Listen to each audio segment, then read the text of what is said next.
생생하게 상생하며 YTN 라디오 생생경제. 안녕하세요. YTN 라디오 생생경제 김혜민입니다.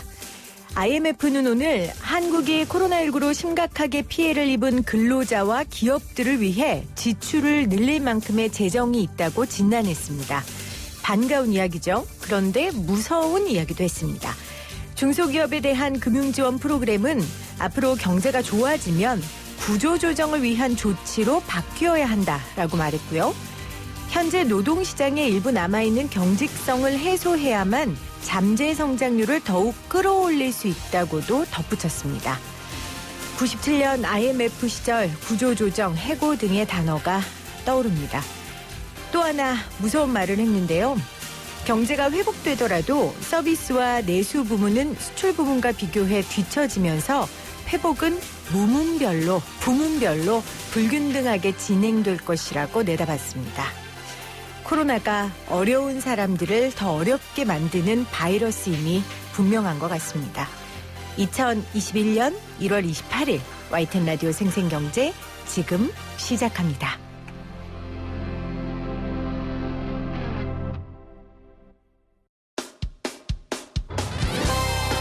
쉬운 경제, 살아있는 경제, 우리 집 경제 이야기 YTN 라디오 생생경제. 오늘 가장 뜨거운 경제 뉴스를 제일 생생하게 전해드리는 시간입니다. 쌍용차는 정말 아픈 손가락이 맞는 것 같습니다. 그런데 그 아픈 손가락이 이번에는 정말 더 빨갛게 부어오르는 것 같은데요. 쌍용자동차의 법정 관리가 현실화되는 분위기입니다. 대덕대 이호근 자동차학과 교수 전화 연결해 이야기 나눠볼게요. 교수님 안녕하세요. 네, 안녕하세요. 교수님께도 쌍용차는 아픈 손가락입니까? 예, 맞습니다. 평소에는 아픈 손가락이다 이런 표현만 많이 했는데 오늘 정말 감성적으로 더 빨갛게 부어올랐다 하니까 정말 좀 와닿습니다. 가슴이 미어지는 상황입니다. 그러니까요. 손가락을 잘라내는 그런 극단의 상황이 오지 않을까 하는 두려움을 안고 오늘 인터뷰를 좀 진행해 보도록 하겠습니다. 일단 네네. 상황을 좀 정리를 해볼게요. 쌍용차의 주인인 이 마힌드라는 일단 쌍용차를 떠날 준비를 하고 있는 거죠? 예, 맞습니다. 실제 마힌드라 그룹이 이렇게 쉽게 떠날 결정을 하기까지는 좀 여러 가지 배경이 있는데 네. 실제 그 코로나19 사태도 한몫을 했죠. 왜냐하면 코로나 팬데믹 때문에 인도 같은 경우는 이동 금지 명령을 내리면서 마힌드라 그룹 자체의 매출이 95인가 98%가 줄어들었어요. 네. 그러다 보니까 일단은 최근에 쌍용차와 주채권은행인 산업은행 그리고 마힌드라 그룹하고 이제 잠재적 투자자죠. 미국 자동차 유통업체인 HAAH 오토모티브가 참여하는 4자 협의체가 잠정적으로 이달 22일이니까 지난주죠. 22일까지 정상화 방안을 마련하겠다라고 협상을 진행했는데 22일까지 마련하지 못한 거죠. 네. 이제 그 배경에는 마힌드라 그룹과의 이견이 너무도 컸고 좁혀지지 않았다 이런 얘기인데 마힌드라 그룹 같은 경우는 쌍용차에 대한 지분이 75%거든요. 결국 네. 주인이죠. 그런데 마힌드라에서는 그 지분을 모두 빼고자 떠나길 원하기 때문에 결국 방금 질문하신 것처럼 쌍용차를 떠나고자 하는 의지는 확고하다 이렇게 볼 수 있습니다. 자, 쌍용차 그리고 쌍용차의 지금 어쨌건 현재 주인 마힌드라 그리고 이 새로운 주인으로 되고 싶어하는 오토모티브 그리고 사는 이렇게 사각이 회의를 하는데 회의가 지금 열리지도 않은 겁니까? 아니요, 이미 진행이 됐었죠. 이미 진행됐고. 그래서 22일 지난주까지를 협상의 이제 정상화. 왜냐하면 그 여러 가지 정상화 계획안이라든지 여러 가지 그 행정적인 서류 절차상 이달 말, 결국 이번 주거든요. 이번 주를 넘어서면은 이 협상이 큰 어떤 효과가 없다. 이런 어떤 게 지배적이었기 때문에 그렇군요. 22일을 데드라인으로 했던 건데요. 네. 거기에서 너무 의견 차이가 커가지고 결렬됐던 거죠. 그렇군요. 자, 그러면 근데 지금 보도에 따르면 사내는 사실이 아니다. 지금 이렇게 나오고 있어요. 예, 맞습니다. 그러니까 22일이 협상 기간이었고 그때에서 이제 협상이 안 되다 보니까 막판에 마힌드라 그룹에서 좀 세부적인 의견 중에서 여러 가지 안을 몇 가지 더 제시한 거죠. 조금이라도 본인들한테 유리하게요. 그러다 보니까 이 오토모티브 쪽에서는 협상에서 손을 떼겠다. 마힌드라하고 지속적으로 협상을 유지하다 보면 마지막 세부 협상안에서 도저히 받아들이지 못할 안들을 자꾸 들고 나올 본 협상에서도 이대로 좋게 넘어갈 것 같지 않으니까 본인들은 손을 떼겠다 이랬거든요. 네. 그러다 보니까 이제 언론에 협상이 결렬됐다 이렇게 얘기가 나왔죠. 그런데 이제 다행히도 모르겠습니다. 이 오토모티브 쪽에서 작전이었는지 모르겠지만 한 주 더 남아서 매각 협상을 마무리로 좀 진행하겠다. 결국 쌍용으로서는 마지막 기회를 얻은 게 일주일이고 그게 이제 29일이니까 맞아요. 내일이 마지막이겠죠. 그래서 네, 결국 이제 맞습니다. 하루 남은 상황인데 현재까지도 어떤 협상이 타결의 조짐이 있다라든지 이런 부분에 대해서 상당히 협의가 진행됐다라든지 이런 얘기가 없는 걸 보면 좀 걱정스럽고 암울하고 저도 실은 소화가 잘 안 되고 있는 상황입니다. 아, 그렇군요. 어떤 부분에서 이렇게 의견이 좁혀지지 않는 겁니까? 일단은 크게 두 가지인데요. 조금 전에 설명드린 것처럼 마인드라그룹 같은 경우 쌍용차 지분 75%를 모두 팔고 떠나고 싶어 하는 거고요. 그런데 이제 오토모티브 쪽이나 산은은 지분 일부를 좀 니네가 남겨둬야 된다. 싹 손 털고 떠나기에는 아직 이게 안정화가 안 됐다. 이런 네. 부분에 대해서 이견이 하나가 있었고요. 네. 또 한 가지는 기존에 채무가 있겠죠. 빚이 좀 있는데 이런 채무를 마인드라에서 지급 보증을 요구하고 있는 거죠. 정상화를 통해서 회사가 잘 돼서 갚으면 모를까? 그렇지 않으면 이 채무는 마인드라가 운영하다 생긴 빚이니까 이걸 너희들이 좀 갚아주는 지급 보증을 해라. 근데 이 부분도 협의가 잘 안 됐고 결국 이런 두 꼭지가 서로 좀 이견이 있는데 이 부분이 상당히 좀 크다고 보거든요. 그러다 보니까 협상이 원활하게 진행이 안 됐습니다. 그러면 지금 하루 남았다고 하셨는데 이 부분이 지금까지도 해결 안 됐는데 하루 만에 이게 해결이 되겠습니까? 이거 어떻게 예상하세요? 저는 좀 전망이 어렵다고 보여져요. 네. 일단은 사자 협의체가 다시 열리기도 좀 어렵고 지분 매각 절차나 자금 투입에 걸리는 시간 등을 고려하면 3월에 실제 주주총회가 좀 있어야 되고요. 작년 감사 보고서 제출 기한도 있고 결국 이번 주가 아니면 협상의 데드라인이 이번 주다 이렇게 볼 수 있거든요. 네. 근데 물론 이제 그 HAH 오토모티브가 마인드라고 협상할 의지가 없다고 말은 했지만 이게 어떤 딜을 하는 과정에서의 좀 안정적인 우위를 점하기 위한 작전이었는지 이런 건 잘 모르겠습니다만 일단은 이런 부분에 대해서는 현재 너무 많은 이견이 있고 가장 중요한 것도 산은과 노조도 또 협상이 필요하거든요. 그렇군요. 왜냐하면 노조 측이 생산성이 좀 떨어지는데도 지속적으로 임금 인상이나 각종 복지나 이런 부분을 요구하고 앞으로 파업이나 이런 부분에 대해서 회사가 정상화되기 전까지는 파업 같은 걸 좀 하지 말아주고 왜냐하면 정상화에는 산업은행이 또 투자를 하거나 지분을 인수하거나 아니면 대출을 연장해 주거나 이런 국민 세금이 들어가는 부분이 있거든요. 네. 그럼 그 부분에 대해서 최소한 몇 년간은 조금 임금 협상이나 임담 협을 좀 유예해 주고 이런 조건을 산은은 내세우겠죠. 그런데 노조 측에서는 왜 우리들만 희생을 강요하느냐. 경영의 잘못으로 벌어진 상황이니까 마인드라 그룹의 책임을 묻고 강력한 어떤 이런 걸 요구를 하고 우리 노동자들의 희생은 더 이상 묻지 말아달라는 어떤 이견이 있다 보니까 네. 산업은행에서는 밑빠진 독에 물 붓기가 뻔히 보이고 회사의 경쟁력은 다소 떨어진 상황에서 이걸 정상화를 위해서 나라 돈을 세금을 쏟아붓기에 결정하기는 좀 어려운 부분이 있거든요. 네. 크게 결국은 마인드라 그룹의 어떤 요구 조건의 두 가지가 협상이 좀 어렵다는 쪽도 있고 노조와 사는 쪽 국내 내부적인 문제도 있고요. 결국 이런 큰 가지 속에서 이게 1, 2주 만에 해결된다라고 보기는 저는 상당히 좀 어렵다 이렇게 보고 있습니다. 아, 뭐 교수님이 이렇게 말씀하실 정도라면 정말 쌍용차가 벼랑 끝에 있는 것 같은데 사실 그 쌍용차는 노동자도 노동자지만 협력업체들의 줄도산까지도 가능한 거 아닙니까? 이렇게 된다면.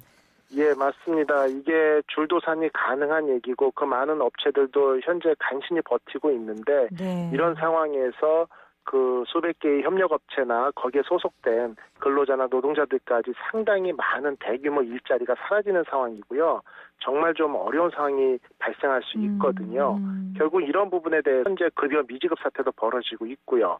이러다 보니까 상당히 큰 우려가 되고 제가 조금 전에 말씀드린 것처럼 도대체 소화가 안 될 정도로 힘든 상황이다. 이렇게 많은 우려를 하고 있습니다. 그러니까 지난해 10월부터 협력사가 받지 못한 납품 대금이 5천억 원 이상으로 추산된다고 하더라고요.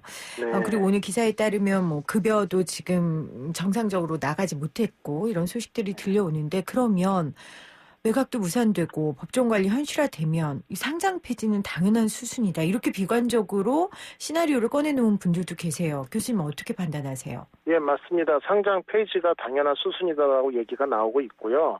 결국은 이런 부분에 대해서 회사가 결국 도산의 위기까지 가는 게 아닌가 이런 어떤 극단적인 상황을 보는데 상당히 이런 부분들은 대규모 일자리라는 걸 염두에 두다 보면 긍정적인 어떤 발언을 하고 싶고 가장 희망적인 얘기를 하고 싶지 않습니까? 네. 그런데 문제는 이게 회사가 과연 경쟁력을 가질 수 있느냐 이번 위기를 넘었을 때라는 가정하에 여러 가지 상황을 살펴보게 되거든요. 근데 보통 이제 쌍용차 같은 경우는 SUV의 명가라는 타이틀이 있었잖아요. 네.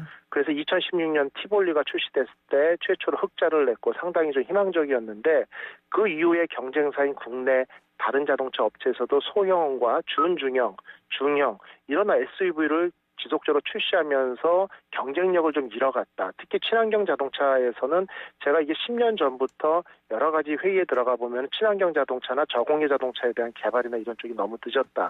결국은 지금 이 위기를 넘어가도 회사가 정상화되면서 합리적인 경영이 가능한 수익을 내기에는 좀 어려운 구조가 아닌가. 결국은 이건 지속적으로 국고가 투입되지 않으면 정상화가 좀 어려운 상황이다. 이런 게 좀 암담한 현실입니다. 그럼 사는 입장에서 어떻게 해야 될까요? 진짜 제가 사는 이어도 뭐 네. 맘 같아서는 돈 팍팍 풀어서 뭐 도와주고 다 하고 싶지만 말씀하신 것처럼 이게 그런다고 이번 문제만으로 해결될 상황이 아니고 거기다 이건 네. 국민 세금이기 때문에 사는이 그렇게 마음대로 할 수 있는 것도 아니고 사는하고 정부는 그럼 이 상황에서 지금 어떻게 해야 됩니까? 실제 이 부분이 상당히 좀 어렵죠. 일단 노조 측 요구 조건을 보면은 대주주 마인들한테 책임을 좀 엄중히 묻고 졸속 매각이다. 좀 천천히 진행하자. 네. 그다음에 산업은행이 직접 지분 참여를 해달라. 이 얘기는 산업은행에서 투자를 해서 들어오란 얘기거든요. 그런데 이제 생산 효율성이나 앞으로의 비전이나 수익성이 좀 어두운 회사에 투자를 한다는 것도 국민들이 반대 여론에 많이 있고요. 그다음에 네. 일방적으로 노조들에게 양보를 요구한다. 뭐 이런 얘기들이 있는데 고용보장, 미래 비전 확보 이런 얘기를 많이 하는데 이게 좀 어려운 게 노조 측의 로직에는 GM에 대해서 8천억이나 되는 돈을 쏟아부었지 않느냐 이런 게 있습니다. 근데 왜 쌍용은 모른 척하느냐. 억울하다. 차별하느냐. 일면 맞아 보이지만 GM은 글로벌 기업이다 보니까 생산 효율성을 높일 수 있는 거는 본사, 글로벌 본사에서 생산 물량만 확보되면 국내 내수 시장의 마켓 시어가 떨어지더라도 수출을 통해서라도 생산 효율성이나 임금이 충분히 나올 수 있는 구조거든요. 네. 근데 쌍용 같은 경우는 수출은 극소수고 대부분 내수에서만 물량이 판매되다 보니까 이번 위기를 넘어선다라고 해서 쌍용의 마켓시어, 시장 점유율이 많아지거나 아니면 매출이 늘어나서 수익이 늘어난다. 이런 보장이 없다라는 거죠. 결국 GM에 8천억을 쏟아부었을 때는 최소 4년이지만 GM 본사에서 한국에 있는 GM 공장에 지속적으로 물량을 배정을 해서 네. 그런 부분들에 대해서 공장이 충분히 흑자로 돌아설 수 있도록 4년간은 보장이 된다는 게 있었는데 쌍용은 그게 보이지 않는 상황에서 구조조정도 안 되고 임금 동결이나 삭감도 안 되고 그다음에 임금 임단협의나 이런 부분에 대한 유예도 없이 무조건 산은에서 투자를 한다라고 하면 이것은 정말 법적인 용어로 완전히 배임이 될 수도 있거든요. 이런 어려움 때문에 산은은 정말 대규모 일자리가 사라진다는 고통 속에서도 결정을 못 내리고 단호하게 나설 수밖에 없는 이런 배경이라고 볼 수 있습니다. 그 단기 법정 관리인 P플랜이라는 옵션이 거론되던데 이게 뭡니까 교수님? P플랜이? 예, 이런 것들은 뭐냐면요. 일단은 프리 패키지드 플랜이라고 해서요. 네. 채무자 부채의 절반 이상에 해당하는 채권을 가진 채권자 또는 채권자의 동의를 얻은 채무자가 네. 회생 절차 개시 전까지 사전 계획안을 제출하고 법원의 심리 결의를 통해서 인가를 받는 방식이라 통상적인 회생 절차보다 신속하다는 장점이 있기 때문에 네. 이러한 것들도 옵션으로 얘기가 되고 있는 거죠. 그러면 쌍용차에게 이 P플랜이 실효성이 있습니까? 조금 전에 말씀드린 것처럼 좀 쉽지 않다고 보여지는 게 사전 계획안이라는 게 있잖아요. 네. 결국은 회생 절차 전까지 사전 계획안, 어떠한 계획을 통해서 여러 가지 상황을 정상화시키겠다 이런 부분을 제시를 해야 되는데 조금 전에 크게 산은과 노조 간의 협상이 네. 안 되는 부분, 마인드라와 HAH랑도 협상이 안 되는 부분 이런 부분들이 결국은 상당히 이견을 좁히기에는 좀 거리가 있고 그렇네요. 또 한 가지는 신차 출시를 통해 가지고 매출을 정상화하고 경쟁력을 높이겠다 이런 계획안도 분명히 들어가야 되는데 보통 차량 하나 출시하는데 3.5년, 3, 4년에 3천억, 4천억 정도의 비용이 들어가거든요. 네. 그런데 이제 쌍용차를 보면은 티볼리를 비롯해서 모델 이어가 거의 다 지났기 때문에 신차가 두세 대가 출시가 돼야 되는 시점이에요. 네. 거기다가 전기차 1호도 이제 거의 완성이 돼서 올해 출시가 되겠지만 이런 상황을 보면은 거의 수천억, 결국 1조 가까운 돈이 쏟아 부어져야 두세 개 모델을 출시를 한다는 얘기고 그 두세 개 모델이 연차적으로 히트를 기록을 하고 공전의 히트를 기록해서 판매량이 늘어야만 회사가 정상화된다. 이런 부분에 대한 계획안 설립까지도 상당히 어려운 상황이다 이렇게 볼 수 있고요. 뭐 유동자산 이런 부분들은 매각하는 부분도 워낙 자본 잠식이 심한 상황이다 보니까 정상하고는 좀 거리가 있다. 이런 평가가 나오고 있습니다. 그러니까 이 사전 계획서에는 정말 뼈를 깎는 노조와의 합의 내용이 들어가야 하고 또 신제품에 대한 비전이 들어가야 되고 자금에 대한 계획들이 담겨야 하는데 지금 상황 속에서는 좀 어느 것 하나도 청사진을 제시할 수 없는 상황이기 때문에 지금 말하는 P플랜은 현실 불가하다라는 말씀이세요. 그 방법 없어요, 교수님? 정말 쌍용차에게 정령 돌파구란 없습니까, 그럼? 정말 이런 얘기를 뭐 이런 어떤 쌍용차에 대한 어떤 위기나 이런 시기가 올 때마다 정말 많은 인터뷰를 하고 저도 정말 많은 고민을 하고 네. 그다음에 쌍용차의 홍보나 경영진하고도 많은 전화 통화를 얘기를 합니다만 정말 장밋빛 플랜을 꾸민다고 해도 정말 비핵심 유동자산이나 부동자산 같은 걸 매각한다는 걸 다 고려해도 솔루션이 없이 국고가 투입돼야만 이게 어느 정도 위기를 넘길 수밖에 없다라는 상황이고 그것도 단기적이고 단발적이란 거죠. 장기적으로 영구히 퍼머넌트 솔루션은 대대적인 구조조정과 임금에 대한 동결, 뼈를 깎는 자구 노력이 없이는 현재 불가능한 상황이라 어떤 국내 다른 기업체가 인수를 한다면 모를까 기업 대 기업의 합병이나 이런 부분도 또 어떻게 보면 내수시장의 과점 이런 부분 때문에 쉽지 않은 부분이고 네. 결국은 수익성이 떨어지는 부분이 가장 중요한 포인트고 예전에 마인드라 그룹이 인수할 때만 해도 SUV에 대한 샤시 도면, 설계 도면 제작 기술이라는 게 상당히 높은 가치를 가지고 접근을 했었고요. 중국 기업체도 마찬가지고요. 그런데 이제 그런 것들이 이제는 그만큼의 가치가 없다라고 자동차 업계에서 평가하다 보니까 정말 어려운 일이고 저도 말씀드리기 어렵지만 정말 이게 솔루션이 뭐가 있다. 뭐 하나, 둘, 세 가지가 정말 딱딱딱 들어맞으면 되겠다라는 솔루션이 좀 없는 상황인 게 현실입니다. 그러면 물론 뭐 독과점 문제도 이런 게 있겠지만 현대차나 기아차나 요즘 잘 나가니까요. 국내 자동차 인수합병은 전혀 가능성이 없습니까? 아까 잠깐 언급하셨는데.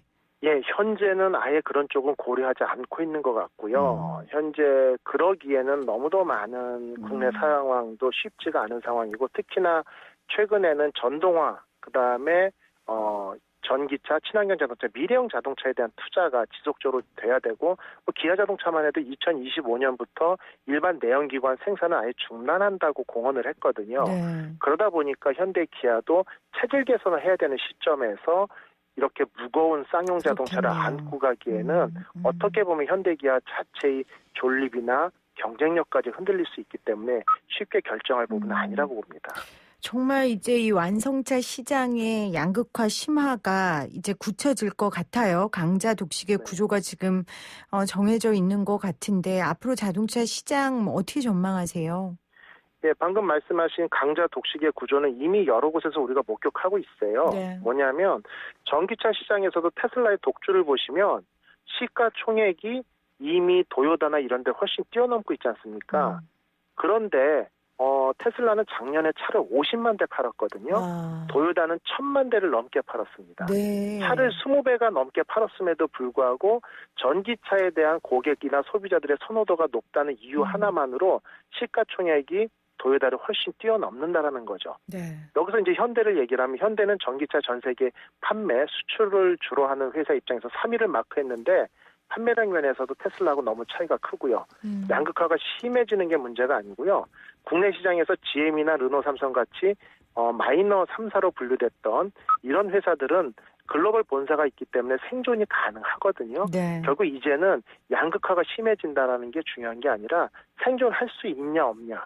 결국 1등 선두그룹에 속하지 못하면 도태되고 시간이 지남에 따라 결국은 회사 문을 닫을 수밖에 없는 이런 위기 상황이 앞으로 5년, 6년 안에 다가온다. 이렇게 보는 게 가장 큰 두려움입니다. 알겠습니다. 자, 우리 아픈 손가락 쌍용차에 관한 이야기 들었는데 뭐 이게 현실이니까요. 지금 전문가인 교수님 말씀으로는 쌍용차의 회생이 지금으로서는 좀 어려워 보인다라는 말씀으로 오늘 인터뷰를 좀 마무리하겠습니다. 고맙습니다, 교수님. 수고하셨습니다. 지금까지 대덕대 이호근 자동차학과 교수였습니다.